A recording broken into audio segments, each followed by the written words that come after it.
రెండు ఇడ్లీ 2 ఇడ్లీ ఉండే ప్లేట్ ఇడ్లీ 950 రూపాయలు. మీరు విన్నది నిజమే. అది ఆడ పాకిస్తాన్లో, బంగ్లాదేశ్లో, అరాచక రాజ్యాల్లో కాదు, ఇండియాలోనే 5 స్టార్ హోటల్లోకి వెళ్తే ప్లేట్ ఇడ్లీ ధర ఇది. అయితే అమెరికా ఇరాన్ యుద్ధం మొదలైన తర్వాత వారం రోజులకే వారికి వంట గ్యాస్ కొరత ఏర్పడింది. సహజంగా హోటల్స్కి ప్రతిరోజు 20 సిలిండర్లు, 30 సిలిండర్లు, 40 సిలిండర్లు ఒక్కరోజుకే ఉపయోగిస్తూ ఉంటాయి.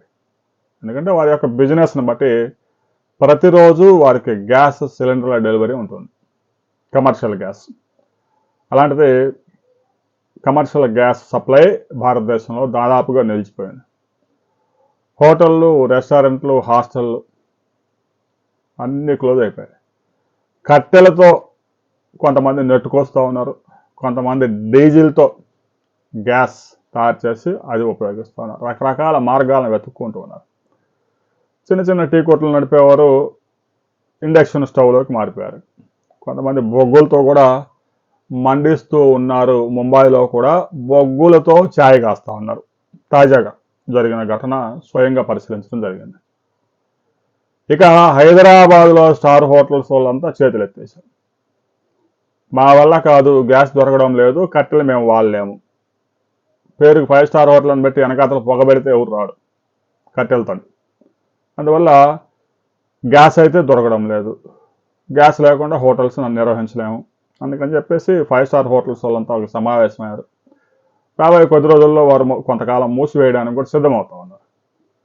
గ్యాసే దొరకనప్పుడు ఇక వంటలు చేయడం సాధ్యం కాదు. వంటలు లేకపోతే 5 స్టార్ హోటల్లో ఎవడు దిగడం. కట్టెలతోనే వంటలు చేయడం 5 స్టార్ హోటల్స్లో సాధ్యం కావడం లేదు. దీంతో తాజాగా హైదరాబాద్లో 5 స్టార్ హోటల్స్ నిర్వాహకులంతా సమావేశమై కీలక నిర్ణయం తీసుకునేందుకు ముందుకు వచ్చారు. హోటల్స్ మేము నడపలేమని ప్రభుత్వానికి తెలిపారు. ఒక నెల రోజులు మాకు ఏదైనా రాయితీలు ఇస్తే ప్రభుత్వం నుంచి కొంత రిలీఫ్ తీసుకొని ఆ తర్వాత గ్యాస్ దొరికితే హోటల్స్ నడుపుతామని చెప్పేసి ఒక ప్రకటన చేయబోతా ఉన్నారు. దీనికి సంబంధించి ఈరోజు ఆ హోటల్స్ యాజమాన్యాలు కీలక ప్రకటన చేసే అవకాశం ఉంది. హోటల్స్ నడుపుతారా, మూసి వేస్తారా, లేదంటే ప్రభుత్వం ఏదైనా భరోసా ఇస్తుందా గ్యాస్ సరఫరాకు సంబంధించి అనేది ఈరోజు క్లారిటీ రాబోతా ఉంది. మరింత క్లారిటీ మధ్యాహ్నం ఒక ప్రకటన చేయబోతా ఉన్నారు. ఆ ప్రకటన చేసిన తర్వాత మరిన్ని వివరాలతో మరో వీడియోలో మనం కలుసుకుందాం.